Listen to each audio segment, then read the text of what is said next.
Buenos días o buenas tardes. ¿Cómo andan? ¿Todo bien? Bueno, acá nos encontramos en otro podcast de educación y política en Hablemos Educación.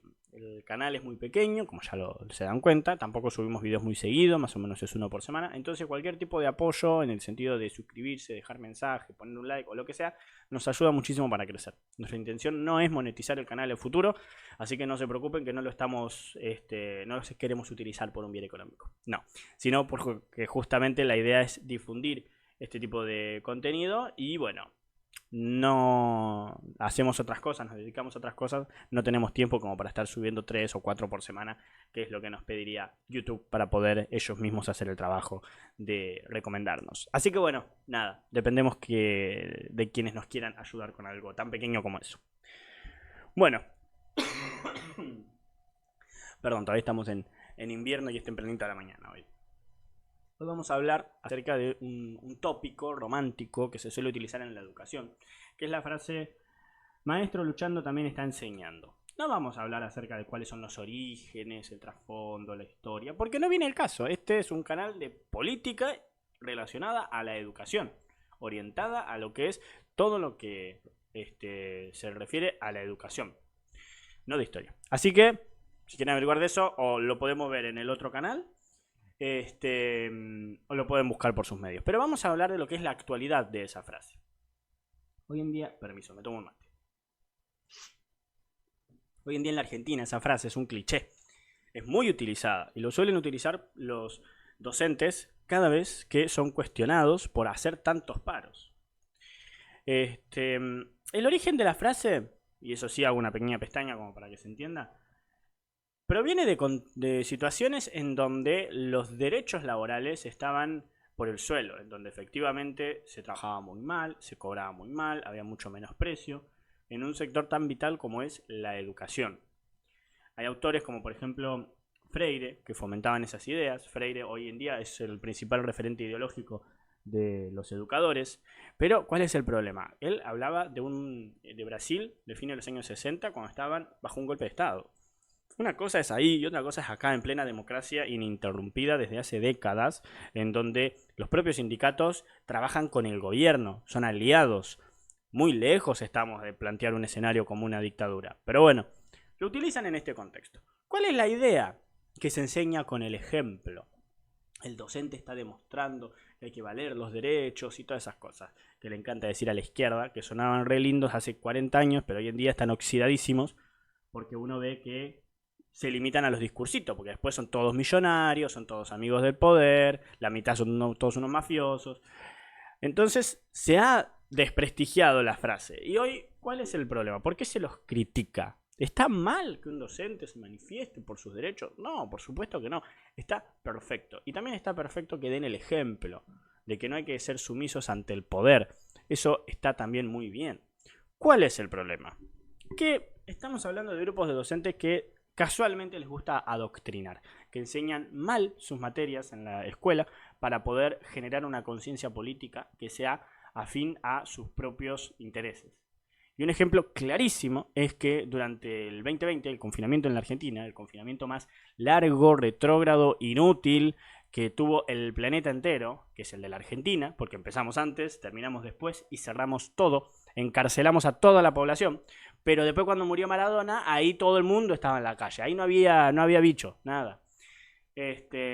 Bueno, los docentes hablaban de la seguridad que necesitaban, que justamente si se abrían las escuelas iba a ser, bueno, no puedo usar palabras porque me censura YouTube, pero hablaban de que los docentes iban a desaparecer todos y además los nenes iban a hacer que se generen contagios en todas las casas, iba a ser una catástrofe. Bueno, amén de que el mundo demostró que eso no pasaba, pero acá en la Argentina el CONICET, que fue quien avaló todas las decisiones del gobierno, ignoraba todas las pruebas científicas, porque para eso sirven, ¿no? Son aliados del poder. Acá los gremios docentes, que se oponían férreamente por su seguridad, por sus vidas, a abrir una escuela, sí fueron a el evento de Maradona, con el descaro de que fueron con todas las banderas del gremio, fueron con las camisetas, con todo lo del gremio. Ni siquiera es que tuvieron algún atisbo de disimular. No, quisieron ir con la fotito que de la Casa Rosada en la multitud. Bueno, esa es la gente que después te dice, docente luchando también está enseñando. ¿Sabés qué pasa con el docente que lucha y enseña? Que una cosa es cuando estás bajo un golpe de Estado, como al finales de los años 60 en Brasil, y otra cosa es cuando estás en décadas de democracia ininterrumpida, sin ninguna probabilidad de que haya un golpe de Estado, y además sos amigo del gobierno, porque los gremios docentes acá son peronistas. Actúan muy distintos cuando fue el gobierno de los Kirchner, cuando es el gobierno de Alberto, en comparación a lo que fue el gobierno de Macri. Es así. Entonces, no es que están luchando por sus derechos, están luchando por el peronismo. Ellos hacen paros en la conveniencia del peronismo, no de sus derechos como trabajadores, porque son una herramienta del poder. Y no hablo de todos los docentes, hablo de los docentes que están adentro del sindicato, que son la parva de mafiosos que generan todo esto, de Baradel, que es el aliado del gobierno, que no toca un aula en su vida, no tocó un aula en su vida, de hecho se dice que fue preceptor y hasta ahí. Y son esos los que acaparan todo porque las leyes argentinas hacen que los sindicatos tengan representación única. Entonces el sindicato más mafioso es el único que vale, todo lo demás no importan. Eso hace la ley argentina. ¿Por qué la ley argentina hace algo así? Porque la filosofía de los sindicatos viene de Perón. Y Perón era un tirano que justamente se manejaba así. Vos tenés que estar arriba de todo el mundo, pisar a todo el mundo y el que te desafíe, triple A. Busquen lo que fue triple A y el peronismo si quieren. Bueno, los sindicatos no pueden hacer eso porque estamos en democracia. Por más que a ellos les encanten las banderas, odian cuando la democracia no es favorable a ellos. Por eso la cantidad de paros son abismales, las diferencias, cuando el gobierno es afín a ellos o no. Por ejemplo, los paros nacionales. El peor gobierno de la historia de la República Argentina, el que más daños hizo a la educación, a la justicia, a la economía, fue Alberto Fernández. Ni un solo paro nacional. Al contrario, los trabajadores lo apoyan. Mientras tanto, el gobierno de Macri, que hizo que en muchas áreas la economía mejore en comparación a la caída desastrosa que se estaba heredando del kirchnerismo. Aclaro, Macri no es santo de mi devoción, ¿eh?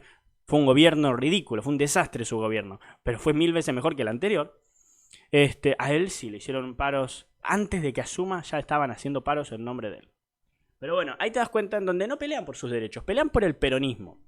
Entonces, ¿cuál es el mensaje? Si el maestro que lucha también enseña, ¿qué les está enseñando? Porque estás luchando contra todo lo que no sea peronismo para beneficiar al peronismo. Y cuando el peronismo gobierna y te destruye las escuelas y te destruye el nivel educativo y te destruye los salarios y las condiciones laborales, ahí no te quejas. Entonces, esa lucha que ellos dicen simplemente se refiere a proteger y defender los gobiernos peronistas por más terribles que sean e intentar perjudicar a los gobiernos no peronistas por más buenos que sean. Esa es la filosofía. Eso es entonces lo que se esconde detrás del uso actual de esa palabra. Pero después tenemos la otra, y es la misma filosofía de los paros. Vos podés hacer un gran impacto social parando, diciendo, hoy no voy a trabajar porque esto es insostenible. Perfecto, está muy bien, estás haciendo un llamado de atención contundente, estás pidiéndole a la sociedad que te vean porque estás desesperado y no tenés más recursos. Es como la gente que hace huelgas de hambre, está fantástico. Ahora, en la Argentina te lo hacen una vez por semana. Si el gobierno no es peronista, si es peronista no, ahí son mucho menos. Pero el problema es que te lo hacen por cualquier cosa. Es así. En el gobierno de Mauricio Macri explotó una estufa y quisieron anular las clases en toda la escuela en todas las escuelas del país hasta que revisen todas las instalaciones de gas de todas las escuelas. Ahora, acá, hoy en día, hace unos meses, se cayó el suelo de una escuela y nadie dijo nada. Ahí está todo bien. Ahí está entonces el tema. No es docente luchando, es docente peronista intentando beneficiar a su gobierno. Cuando vos los utilizás como una herramienta para cualquier cosa, lo banalizás. Y eso pasa con los piquetes. Al principio, los piquetes eran caos social, hay que hacer algo. Y ahora es otra vez estos haciendo piquete. ¿Por qué? Porque lejos de ser una medida espontánea de pedido de ayuda a la sociedad, se organizan, se administran y se contratan. Sobradamente se sabe por un montón de escuchas que han habido y por un montón de testigos que lo han dicho, que los que se ven en los piquetes no tienen nada que ver con los que lo necesitan. Son gente contratada. Sí tenés los que tienen algo que ver, que les ponen los guardapolos y demás y los mandan al frente. Pero después los bombos y todo eso, si te fijas, están contratados. Y eso se ha dicho 1000 veces. Se sabe de sobremanera. Entonces esta frase del maestro que lucha también está enseñando. Ya no aplica. Porque primero estás enseñando politiquería berreta. Estás luchando a conveniencia de un partido político y lo haces tanto que no es ningún pedido de ayuda, simplemente es seguir viendo cómo le jodés la vida a la gente. Porque después está la otra. Casualmente, quieren hacer estas protestas cuando hay fin de semana largo, o si cae algún lunes o algún viernes. Ahí. Qué conveniente los días en los que lo hacen, ¿eh? Un sábado ni en pedo, jamás, bajo ninguna circunstancia. Un feriado tampoco. Y si hay partido tampoco. Y eso lo han dicho. Cuando hay superclásicos, por ejemplo, no se protesta. Salvo excepciones muy puntuales y a las cuales ahora no me acuerdo ninguna. Entonces, veamos. ¿Está bien el principio de la frase, la filosofía que esconde? Sí, por supuesto que está bien. Perdón, otro mate. El problema es el uso actual que se le da. Entonces, ¿qué podríamos decir acerca de el modo de protesta? Porque el modo de protesta no está mal per se. Los docentes cobran muy mal. Los docentes que quieren trabajar se ven perjudicados por culpa de los sindicatos. Porque, por ejemplo, los sindicatos algo que avalan es que los docentes puedan sacar carpetas médicas porque sí, simplemente con cualquier certificado. Entonces vos tenés docentes que tienen un aula asignada, no van nunca, y el otro docente que está poniendo el cuerpo en ese aula y que sí cumple, puede ser retirado del salón en cualquier momento, porque el salón en realidad le corresponde a la otra persona que vive de vacaciones y cobrando. Es así, porque tiene un certificado que dice que le duele la uñita, un certificado hecho por su primo, entonces no trabaja hace meses, y el otro está en inestabilidad laboral por culpa de este docente. Después tenés que los malos sueldos obligan a hacer sobrecargas. Son gente que se preparó durante años, que necesita mucha concentración para hacer su trabajo, y sin embargo se encuentra que el sueldo es mísero. Y la verdad es que no se justifican las exigencias que tienen, porque los docentes también trabajan desde sus casas. Pero ¿qué pasa? Estamos en un gobierno en donde la vicepresidenta actual, cuando fue presidente en cadena nacional, decía que trabajaban 4 horas y que tenían 3 meses de vacaciones. Eso es mentira, es una absoluta mentira. Es mentira. No trabajan 4 horas. Muchos de ellos tienen que trabajar doble turno, estamos hablando de 8 horas, y la cantidad de trabajo que requiere estar en las casas, porque hacen muchísimo trabajo en las casas, como por ejemplo corregir, preparar las tareas, planificar, hacer los informes. Todo eso conlleva en promedio entre unas 2 y 3 horas por día en periodos de alta intensidad y 1 hora en periodos de baja intensidad. O sea, cada vez que hay periodo de exámenes, cierre de notas y demás, son 3 horas por día en promedio que se le están dedicando a esas actividades. Pero no, después viene esta persona desde su trono, esta multimillonaria que no puede explicar sus fondos desde su trono a decir que son 4 horas por día. Y los 3 meses de vacaciones es mentira, por algo trabajan hasta el 28 de diciembre. Todo bien. Y las mesas empiezan a principios de febrero. Todo bien.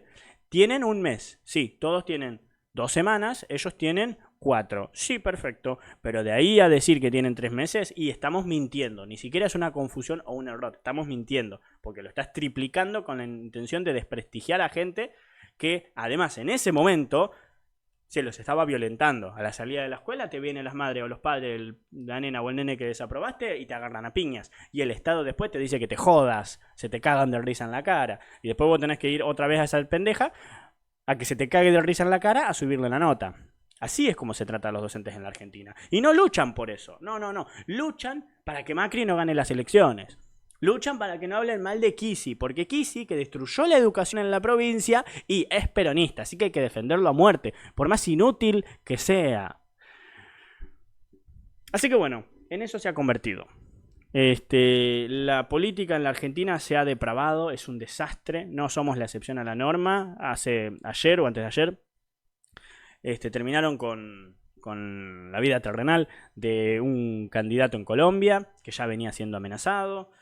Jair Bolsonaro está siendo enjuiciado por cosas que solamente le cierran a los que odian a Jair Bolsonaro, porque cualquier otro jurista que no sea un fanático de la política a favor de Lula no le cierran ese tipo de denuncias. Lo mismo pasa con Donald Trump, se lo quiere acusar por algo que él no incitó, ni siquiera estuvo, pero se lo quiere culpar a él.